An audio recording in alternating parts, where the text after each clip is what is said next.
And even in the times of destruction, you get sweet stories like that. I know. That was, I'm glad they were able to save her and all the Yeah. goats and the donkey. You've got those northern lights, which I tried to see last night, but I didn't really see. I mean, there were very small pockets and very small windows of opportunity for us to see these. And that all is because of the cloud coverage and kind of the timing that they started to spark over our skies. Anywhere from after about 8 o'clock or so is when I was able to see them in parts of northwest Oregon.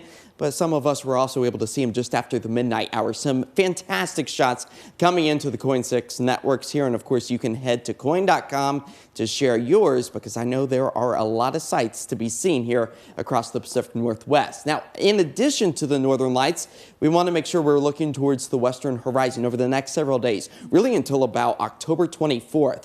Tonight, less than ideal because of the widespread cloud coverage, but there is a chance after sunset to see a rare comet in the western sky, again, just after the sunset hour, but not likely to see the northern lights once again this evening as the cloud coverage once again returns, and also we're not seeing the solar activity like what we saw last night or even early this morning. So that visibility line is starting to push its way further to the north. If you're in places like far northeast Washington, maybe you've got another chance for this evening, but for much of our forecasting area, not likely, especially as that cloud coverage is widespread. As we take a live look out over downtown Portland on this Friday afternoon, 57 degrees. That's where we currently sit with winds out the north at about 6. Our sunset tonight about 6:31. And as far as the clouds go, not necessarily bringing us very much moisture. You might pick up on a stray raindrop or two, but nothing is expected to be accumulative. And that goes for much of the coastline and for the I-5 corridor along with the Cascades. As we can see,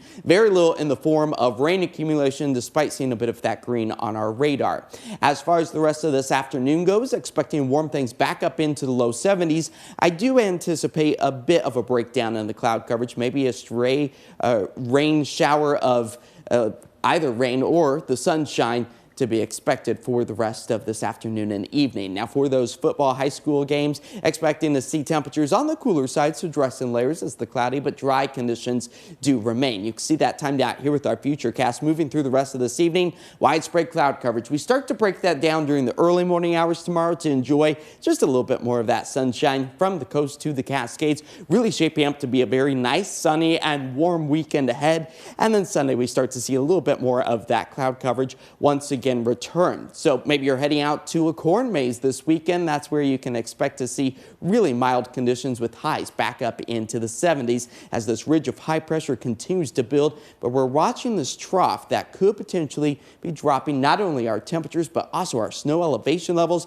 down to potentially 5,000 feet by the time we get to Thursday and Friday.